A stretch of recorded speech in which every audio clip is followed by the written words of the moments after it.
I'm using Spotify, and so I can get a feel for what the song sounds like before I try to do it. Dun dun dun. Dun, dun, dun, dun, dun, dun, dun, dun, dun, dun. I was walking down a one-way street, just a looking for someone to meet. One woman who was looking for a man.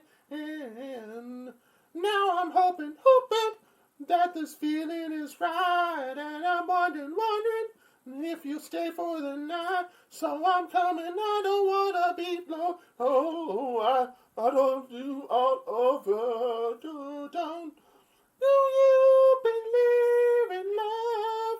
Do you live love? Do you believe it's true? Do you love? Do you believe in love? Believe it too. Now the feeling is beginning to grow, and although I'm meaning is something you only know if you believe it. Take my hand and I'll take your heart. Dun dun dun this is so lovely man. I'm going under. So I'm letting you in, my woman. I don't wanna be lonely. I wanna love you all over. Dun dun. Do you believe in love? Do you believe in love? Do you believe it's true? Believe it's true? Do you believe in love? And you'll believe it too. Don't don't don't don't don't don't don't don't don't don't don't don't don't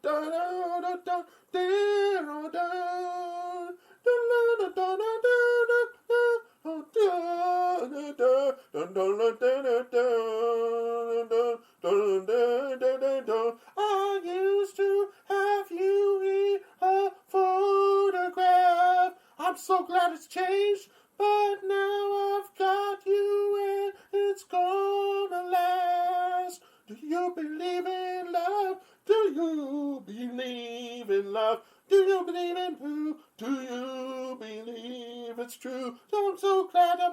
Do you believe in love? Oh, you're making me believe it too. Girl, do you believe in love? Do you believe it's true? It's true? Do you believe in love? I believe in love too. Oh, don't live in love. Yeah. That was the first tune that I ever heard of the Huey Lewis. And that was before they made music videos, as far as I can tell. Then they made a music video of it, but I mean, it came at a really early part of the 80s. It was like really, before that anybody knew who the Huey Lewis and the News was. Huey Lewis was in a band called Clover, which was kind of the studio band for other bands. And I mean, it was just kind of like a little cache of a band this is how I imagined it to be, is that it was kind of like this area that was a work in progress of being a real band, but it was bits and pieces of other bands of people that liked to play with each other. And one of the guys they had in their band was a guy named last name McPhee, who was in the Doobie Brothers. And this is just how bands are formed. It just ends up being all these guys that end up working with each other over other kinds of projects, and then they end up kind of thinking, we could be something ourselves. I mean, we don't have to be playing for Linda Ronstadt or for Stevie Wonder. Or we can bring our own little stuff together, and we could do something ourselves. Because each one of us wanted to get into the music business, and we wanted to be our own thing. We didn't really want to be working, but that's how we developed. We got to learn how to do it, and so that band called Clover became Huey Lewis and the News. At least that's what some people say. I don't know if Clover's still another band.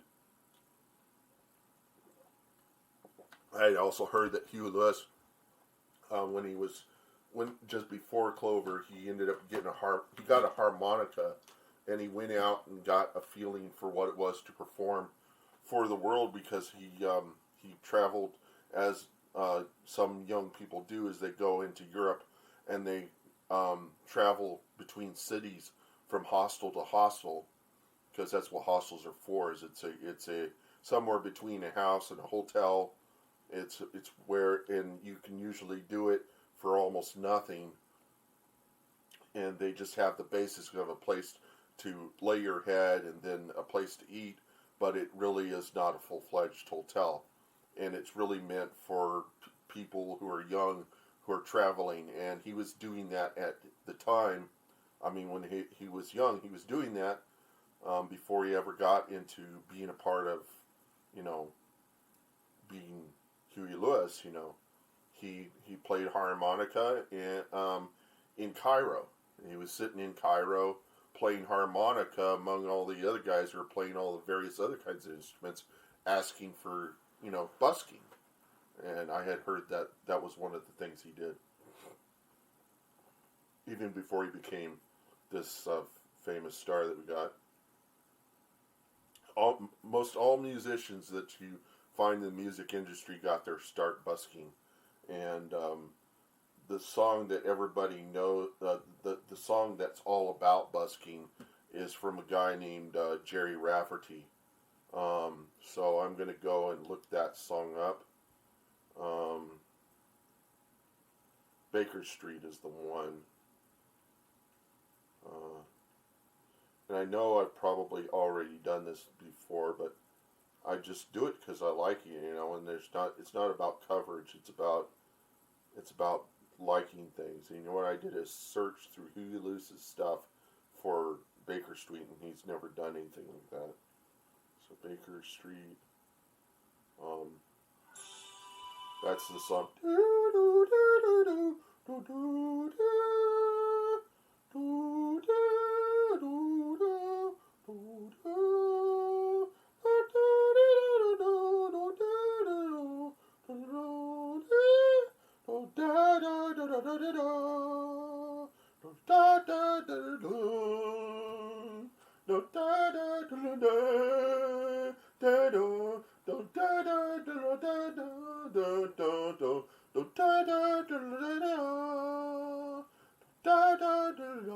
This is a song that I was listening to on the radio whenever I was 7 or 8.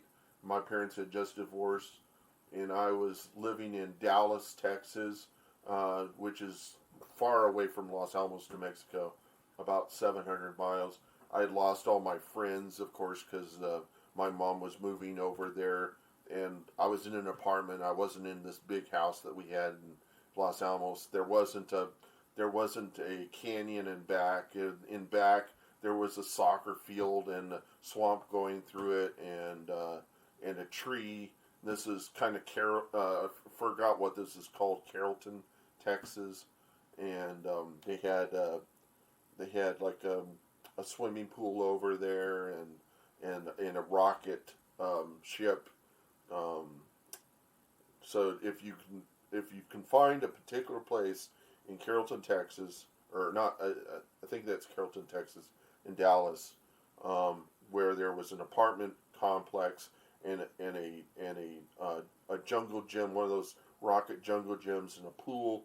You know exact place where I was at that point in time. That was hearing this song coming over the radio, a radio that my father had bought the stereo, and so I just ended up listening to this in a room where there was a bed and a floor that was linoleum, and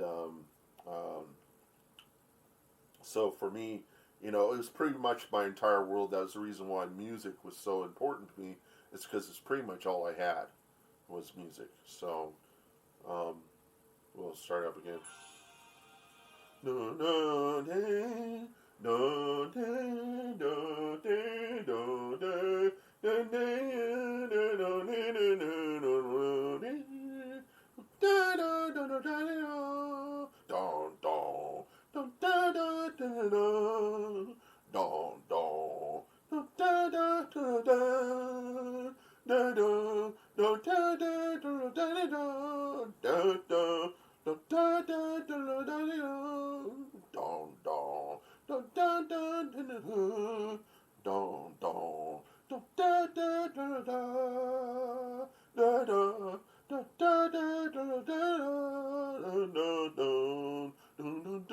winding your way down on Baker Street. Lying in your bed, dead on your feet. Well, another crazy day. You'll drink right away and forget about everything. The city desert makes you feel so cold. It's got so many people, but it's got no soul. And it's taking you so long to find out where you're wrong. And you thought it held everything. You used to think it was so easy. You used to say it was so easy, but you're trying now. Another year and then you'll be happy. Just one more year and then you'll be happy. But you're crying now. No,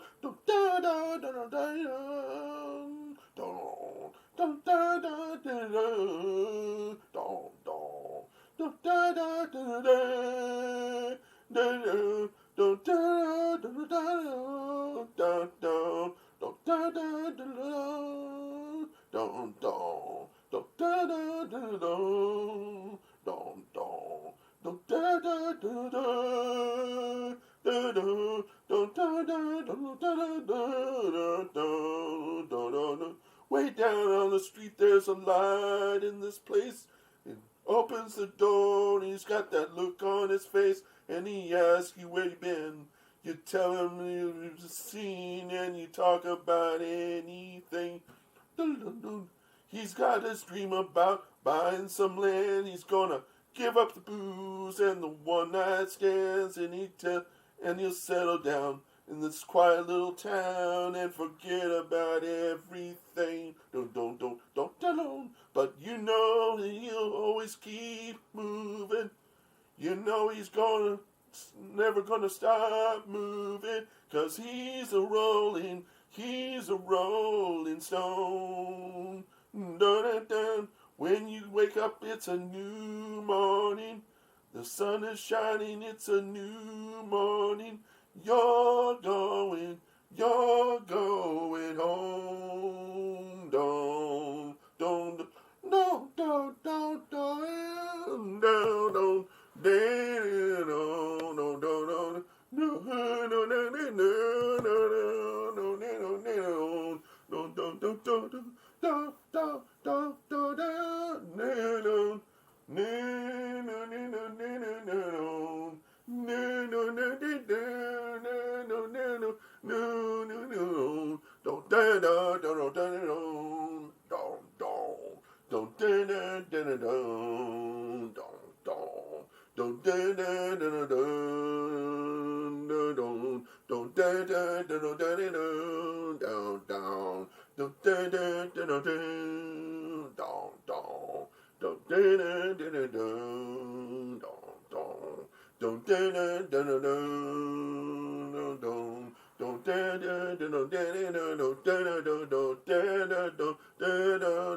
And what that song is about, busking.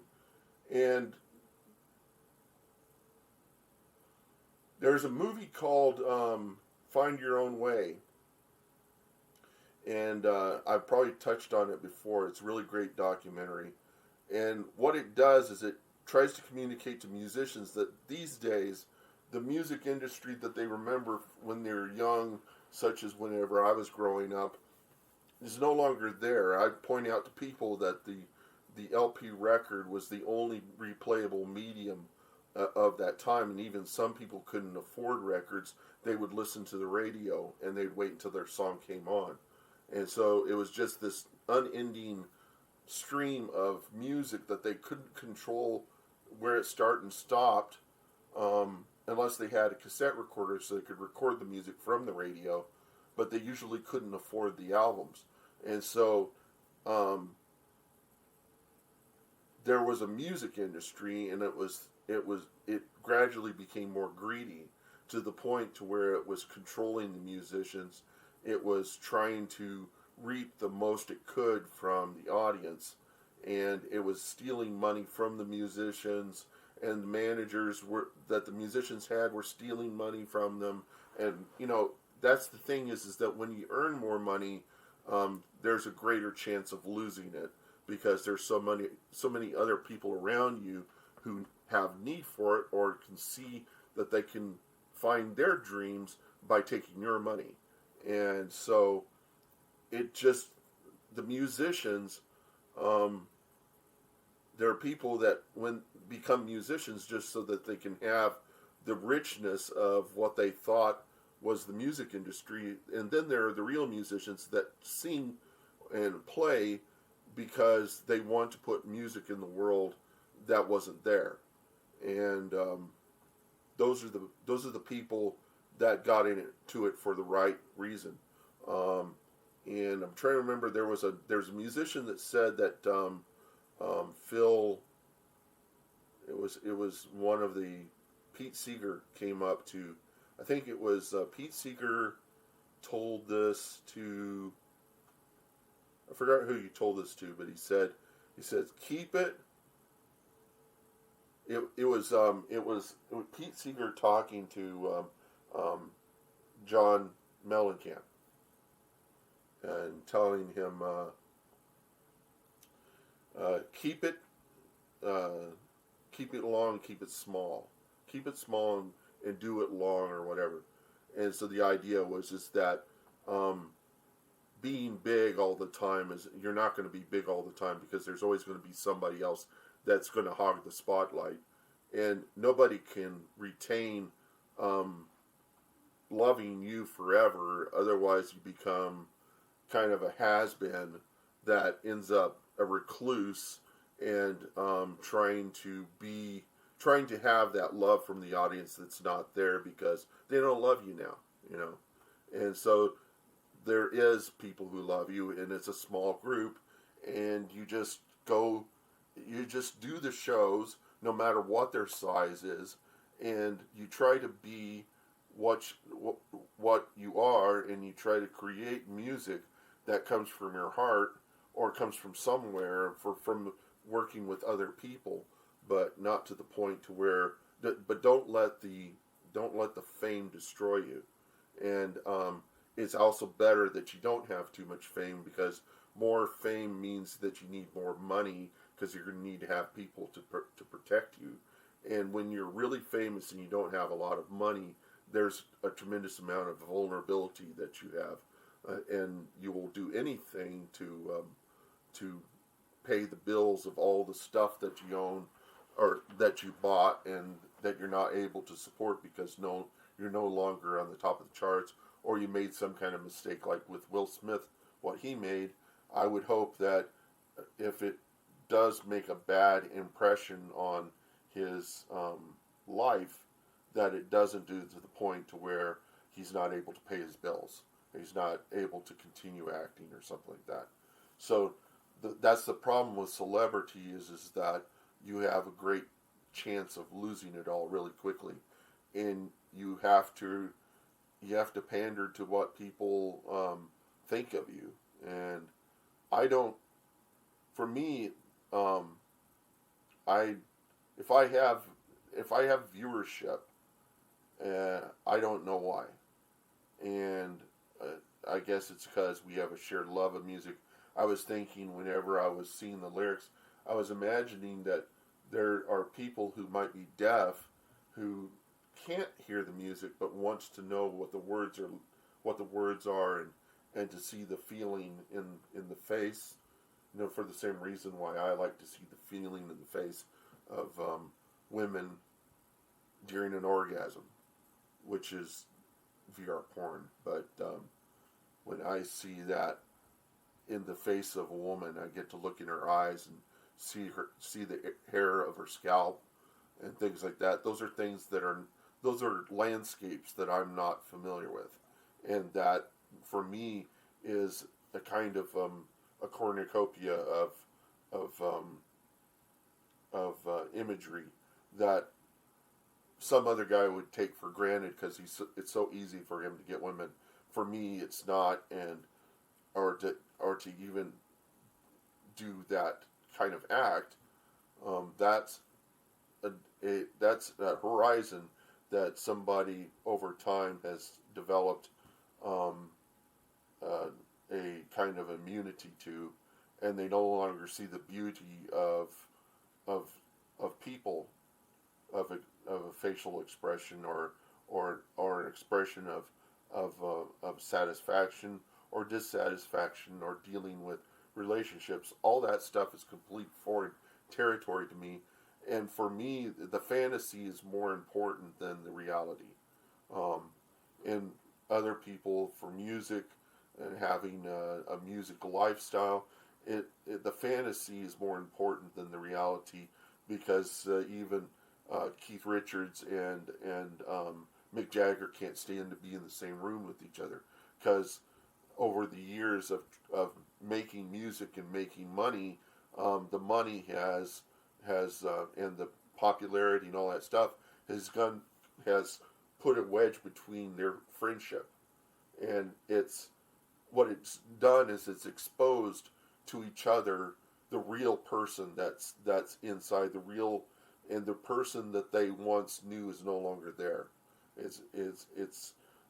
That person has changed, has been deranged, and there's no chance for them to be friends again, because, as Keith Richards put it, that the Mick Jagger is for him, it's what's important is himself and his relationship with the audience, and that he's popular. And Keith Richards can't stand that, that he can't talk to Mick Jagger, because I'm sure Mick Jagger's probably thinking, anything I might tell this guy, he might use in a book and sell it off. And so the popularity and the paranoia and stuff has probably come between them. And it makes it, and this happens to all the musicians. The minute they become popular and they make lots of money, that's the end of it. It just becomes kind of last. And that's just what happens. And it's probably best that you don't get to be too popular, or that if you do become popular, and that there's money in there that that you're concerned about the other guys. Like, you can see bands where they've done it right and bands where they've done it wrong.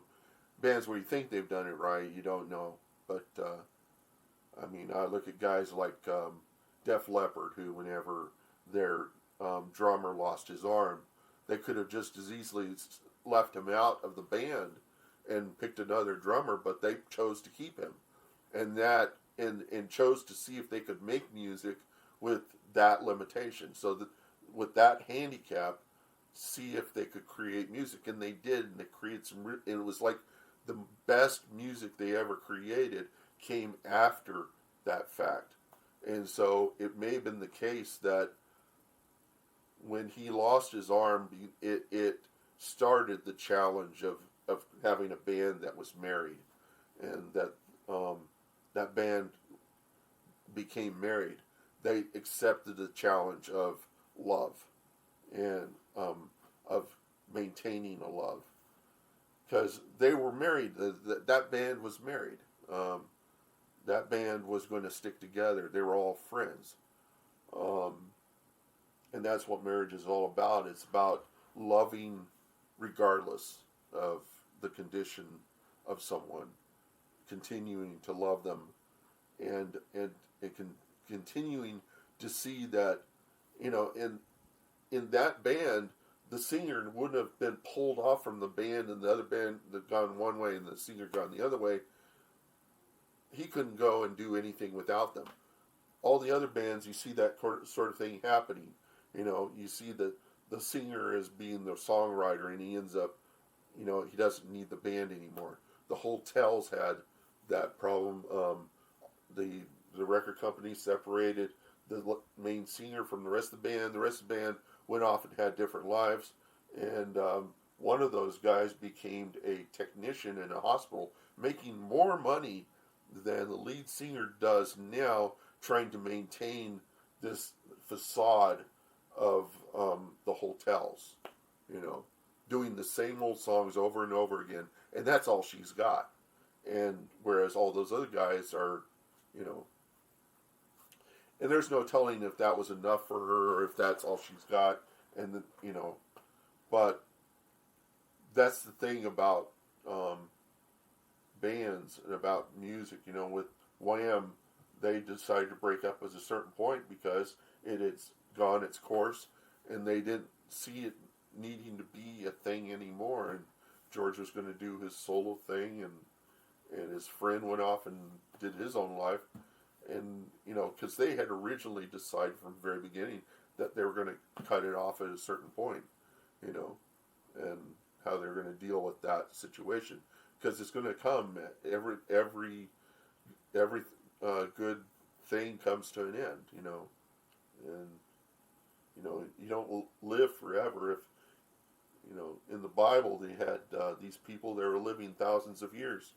And if you can imagine living 1,000 years, and you friends you have may have been friends that have been around for 200 years, and then they die off. There's 200 years there that you don't have that friend, and that can lead to an incredibly lonely life, you know. And these people didn't, you know, whether you can say that they existed or not. Just imagine the concept of living a long time, and you start to realize that it's better to live a shorter amount of time than it is to live a really long time. And because, you know, what is a good friendship? Is that one that lasts all your life, or is that one that lasts you have 10 years that are really, really good, and it makes the other 990 years livable because you can remember what those 10 years of heaven were like? And so, would you rather live 990 years with 10 years of heaven, or live 90 years with 10 years of heaven? You know, it's going to get long and boring, and you're not going to be able to have the kind of happiness that you did. And so you probably end up killing yourself even before you've lived another 500. So